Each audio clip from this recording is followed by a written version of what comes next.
O que você prefere? 100 mil reais no banco e um Gol Bola, Creta 2023 e 0 reais no banco. Para alguns a escolha parece óbvia, mas você vai perceber que a maioria da população escolheria justamente o Creta. Para o brasileiro, carro é um forte símbolo de status. Por isso que muitos profissionais e empreendedores são escravos do luxo, sempre comprando a picanha mais cara no cartão de crédito. Tudo isso para impressionar no churrasco de domingo, enquanto passam o resto do mês comendo ovo. O erro do indivíduo não é necessariamente falta de inteligência, mas é uma certa arrogância de acreditar que é possível fazer malabarismos com um limite de cartão de crédito e cheque especial, tudo isso para manter uma imagem de sucesso. Quando alguém deve até a alma, perde o direito de ter paciência, e sem paciência, o dinheiro deixa de ser uma ferramenta de construção e vira um jogo de azar. O que destrói a sua paz não é o valor da fatura em si, mas o nó do estômago de saber que você está a apenas uma demissão ou um imprevisto da miséria absoluta. Imagina um dono de um pequeno escritório de contabilidade ou de consultoria em São Paulo.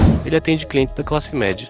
Para parecer bem sucedido e fechar contratos, ele financia um SUV alemão de uns 300 mil reais e ainda usa um relógio de grife. Só que ele não tem reserva de emergência e treme toda vez que o aluguel do escritório vence, porque o lucro real mal cobre as parcelas do carro. E esse teatro financeiro não acontece apenas em altos cargos, ele se reflete em decisões cotidianas que milhares de brasileiros vivem uma realidade do famoso iPhone na mão, só que uma geladeira vazia. É muito comum observar pessoas que são caixas de supermercado com dificuldades para pagar a conta básica de alimentação, mas portando a última geração de iPhone. O mercado de celulares no Brasil se tornou bizarro, com aparelhos sendo financiados em 24, 48 ou até 72 vezes, seguindo o mesmo escopo de financiamento de automóveis. Muitas vezes as pessoas não têm dinheiro para o lazer básico ou até para uma carne melhor no almoço, mas eles priorizam a parcela do status tecnológico. É o caso clássico de quem anda de iPhone, mas dentro de casa falta tudo. E é essa necessidade de adequação social que é impulsionada pela percepção de que, para fazer parte de um grupo, você precisa espelhar o consumo dele. Se todos ao redor, mesmo que não caiba no orçamento, então para não ser expulso desse grupo ou diminuído pelo grupo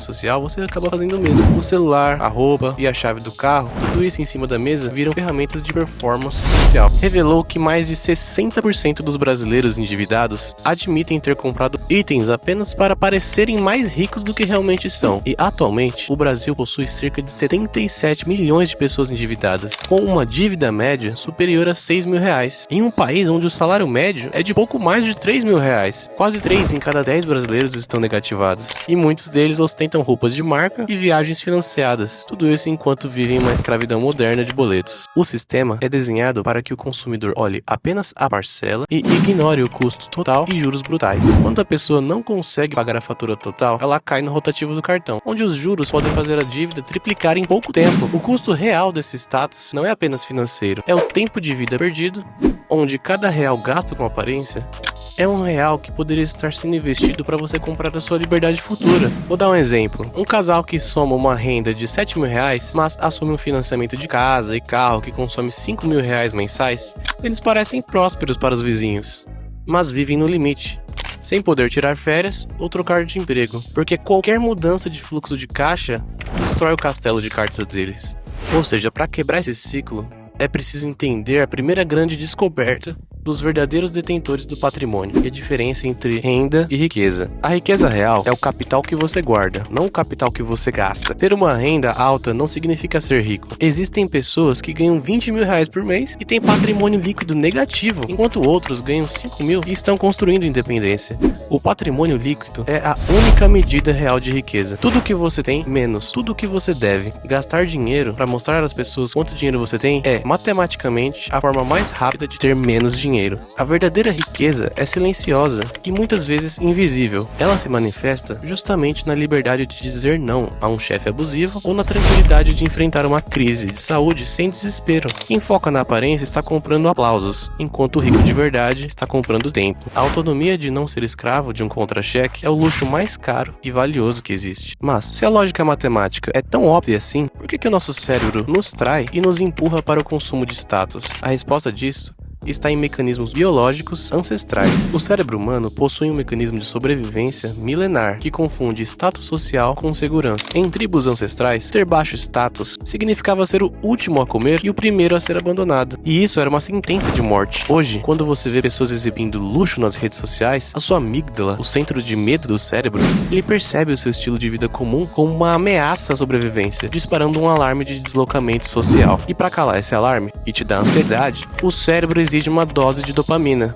que é obtida através de uma compra de status. O problema é que a satisfação de compra dura pouco, mas a dívida é permanente. E é isso que cria o ciclo de sobrevivência de status. Compra por impulso para alívio emocional e um novo estresse pela fatura do cartão. Além de tudo isso, existe a famosa adaptação hedônica, onde o cérebro se acostuma rapidamente com um novo nível de consumo, exigindo atualizações constantes para manter o mesmo nível de felicidade. Para ilustrar, o sentimento de merecimento após uma semana cansativa de trabalho é o que leva o brasileiro a gastar R$300 em um jantar badalado, só para postar a foto do prato, buscando uma validação imediata que compense o seu cansaço psicológico. Esse vício em dopamina social é alimentado pela publicidade, que nos vende âncoras financeiras disfarçadas de conquistas. Você tem que entender que itens de ostentação, eles são frequentemente âncoras, que puxam você para baixo. Enquanto você chama de ativos, o exemplo mais comum é o carro 0 km. No momento em que sai da concessionária, ele perde cerca de 20% do seu valor. No Brasil, um carro de R$150 mil, investido a uma taxa conservadora, poderia se transformar em quase 400 mil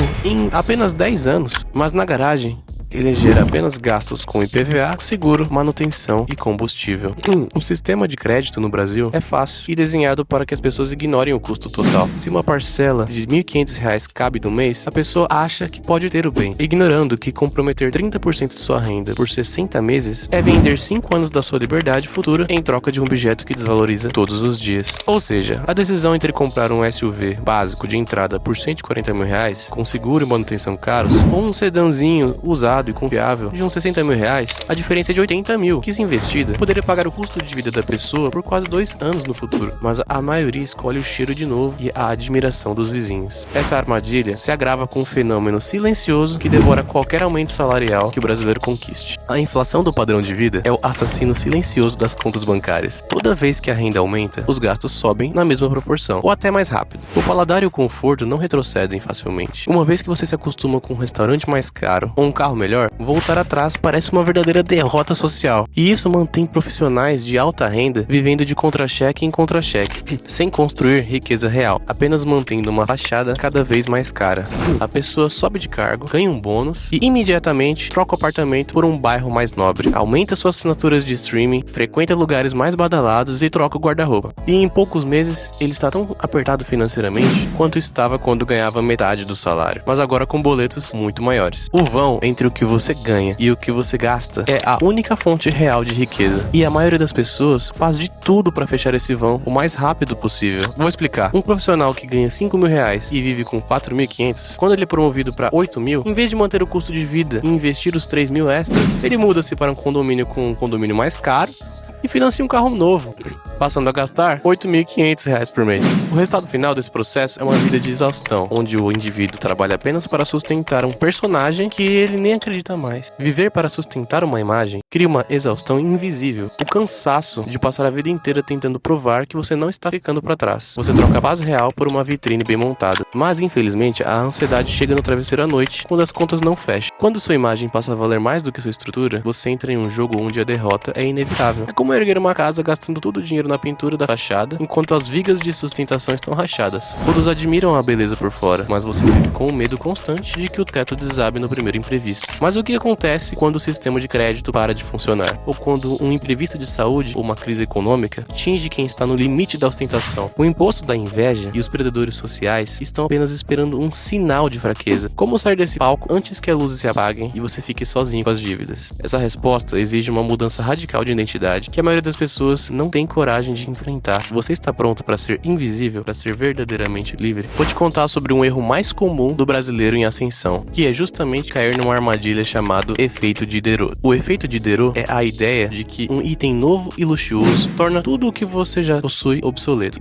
Quando você compra um objeto de status, como um sofá de design ou um terno de grife, de repente o resto da sua casa ou do seu guarda-roupa parece pobre demais. Isso cria uma espiral de consumo infinito, onde você vai trocando tudo para combinar com aquele novo acessório, gastando muito mais do que você pretendia inicialmente. Esse fenômeno é o motor da inflação do estilo de vida. O item de luxo em si não é um fim, mas um começo de novas necessidades artificiais. Você não compra apenas o bem, você compra os sócios ocultos dele. O seguro mais caro, a manutenção especializada e a necessidade de outros itens que estejam no mesmo patamar estético. Vamos lá, uma pessoa financia um apartamento em um condomínio de alto padrão em Curitiba. Ela sente vergonha de ter um carrinho popular na garagem, e aí troca seu veículo por um importado. Em seguida, percebe percebem que os móveis antigos não combinam com a varanda gourmet. E aí troca toda a sua mobília usando cartão de crédito, terminando o ano com um triplo de dívidas para sustentar uma certa harmonia visual. Para justificar esse ciclo, o brasileiro costuma usar uma desculpa que parece nobre, mas é uma armadilha fatal. A famosa frase "eu mereço", "eu trabalho muito". Essa frase é um dos maiores venenos para o patrimônio de quem ainda não é rico. No Brasil, o consumo é usado como um escape emocional para o cansaço psicológico.